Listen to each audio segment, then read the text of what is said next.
청년 최고위원에 도전하게 됐어요. 예. 그 총선 마치고 여러 가지 정리할 것도 많고 인사도 많이 해야 되고 할 텐데 이번에 청년 최고위원 도전한 결심한 이유 좀 부탁 좀 들어보겠습니다. 저는 제가 그 2018년에 당협위원장이 되고 나서 네. 2019년에 전당대회 나갔었어요. 2019년에요? 네, 그때 당시에 청년 최고위원 나갔었고 떨어졌구나. 떨어졌죠.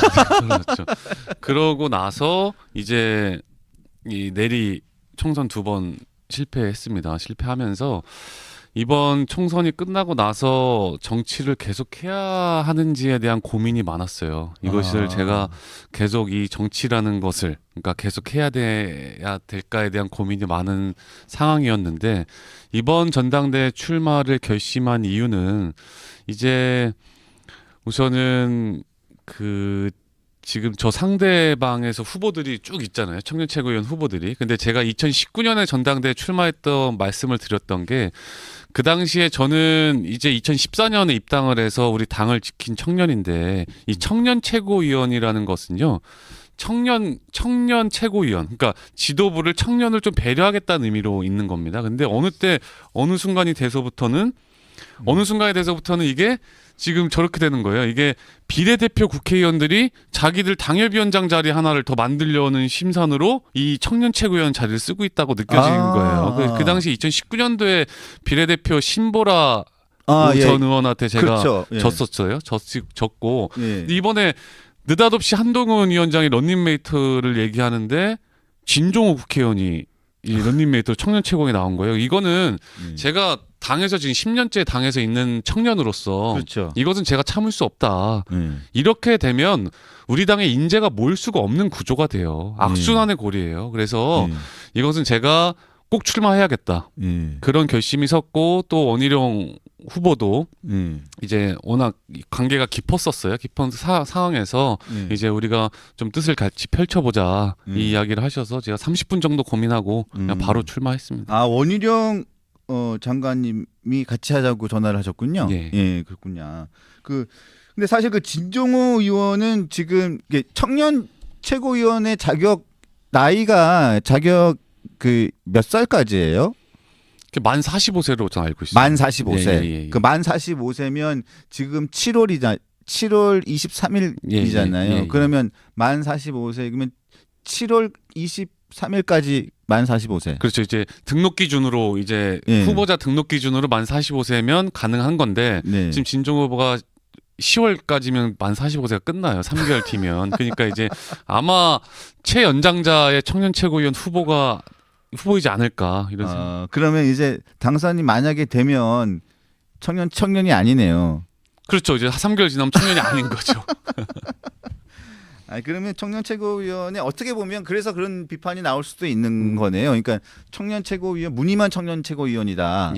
그러니까 그렇게 나올 수도 있는 거네요. 그리고 사실 박진호 우리 당협위원장은 10년째 지금 그 지역에서 계속 험지에서 계속 도전하면서 그 지역 김포 당협을 계속 일구면서 지방선거도 계속 치러내고 김포시장 선거도 이겼고 그리고 지금 어려운 시기에 뭐 도의원도 많이 배출했고 시의원도 많이 배출했는데 청년 정치인으로서 저기 그 어려운 그 수도권에서 그 선거 나가면서 하면서 어떤 게 가장 어렵습니까? 우선은 제가 이번에 청년 최고위원 도전한 것 중에 하나도 이제 그러니까 청년들이라고 하면 만 45세 미만의 분들이 우리 당을 무조건적으로 싫어하는 것이 가장 힘들어요. 사실은 우리의 뭐 정책이나 생각이나 이야기를 들어볼 생각이 전혀 없는 것. 근데 이것은 우리 당이 그만큼 신뢰를 주지 못했다는 거랑 이제 일맥상통한 거죠. 그래서 제가 이번 청년 최고위원회 나와서 그런 것을 좀 바꿔보고 싶다. 우리 청년들에게 좀 사랑받는 정당을 만들어보고 싶어요. 진짜 진심으로. 근데 이게 매번 청년 최고위원들이 나와서 연설할 때 그 이야기를 합니다. 이 청년들한테 어떻게 하면 사랑받을 수 있을지에 대해서 많은 고민도 하고 당에서도 고민하지만 근데 이걸 실질적으로 청년 입장에서 지도부가 돼서 이야기했던 사람은 단 한 명도 없어요. 근데 저는 이제 2014년부터 10년째 여기 청년 당원으로 있는 상황이고 선거도 2번 나갔었고 그리고 중앙당 대학생위원장도 했었고 그렇죠. 또 김포시 당원협의회 미래세위원장부터 제가 시작을 했어요. 그렇죠. 그러니까 처음부터 저는 했었죠. 이 청년 조직, 이 청년이 어떻게 돌아가는지 우리 당내에서는 잘 알고 있어요. 그럼 우리 우선은 우리 당내 조직부터 잘 재건을 해야 돼요. 왜냐하면 우리 당이 좋아서 먼저 발로 찾아온 청년들의 마음마저 떠나게 하는 게 우리 당이었단 말입니다. 네, 네. 그런데 어떻게 일반 청년들의 마음을 살 수 있겠어요. 그래서 우선 저는 그거부터 좀 재건을 시키는 것이 좀 저의 역할이라고 생각해요. 그래서 제가 이 역할을 가장 잘할 수 있다고 저는 생각했기 때문에 이번에 청년 최고위원에 출마한 거죠. 근데 홍준표 시장이 박진호 후보 지지선을 했어요? 네. 어디서요? 페이스북으로 이제 뭐라고요? 박진호 청년 최고위원 후보 화이팅 이렇게 하면서 이제 갑자기 날라온 사람보단 당에서 노력한 사람이 해야 된다. 이렇게. 진짜요? 예. 왜 난 몰랐지? 언제 했어요? 이게 한 3, 4일 정도 됐습니다. 그래요? 예. 의외인데 원래 잘 알았어요? 뭐 홍준표 시장님은 이제 그때 2018년도에 당대표 하실 때 제가 이제 당협위원장에 임명이 됐고 이제 홍준표 대표님도 이제 저에 대한 애정이 좀 있으시고 이번 선거 전당대회 돌아가는 거에 있어서 많은 뭐 홍준표 시장님뿐만 아니고 뭐 김태흠 지사 등 여러 원로분들께서 지금 당이 위험한 시기인데 갑자기 날라 들어온 사람들이 하는 것은 당의 위기를 더 초래할 수 있다. 이런 상황에서 박진호가 최적하다. 이렇게 이야기를 해주신 거. 어제 제가 치맥 페스티벌 갔다 왔거든요. 대구에. 대구에 다녀왔어요?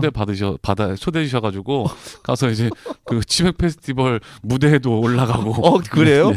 아니 근데 지금 홍준표 진짜 올리셨네.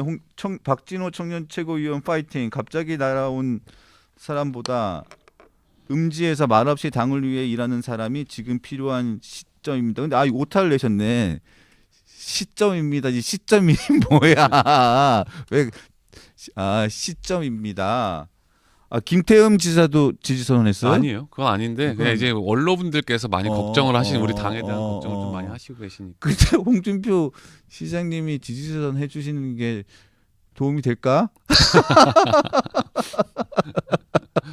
농담이에요. 하여튼 이렇게 뭐 언론분들이 이렇게 아마 그 박진호 청년 최고위원 후보의 그동안에 10년 동안 처음부터 이렇게 당을 위해서 노력한 부분을 높이 평가하는 부분들은 그 홍준표 시장의 개인적인 호불호를 떠나서 이런 부분들은 높이 평가받는 것이죠. 이런 부분들은 당원들이 또 평가하실 거라고 생각을 합니다.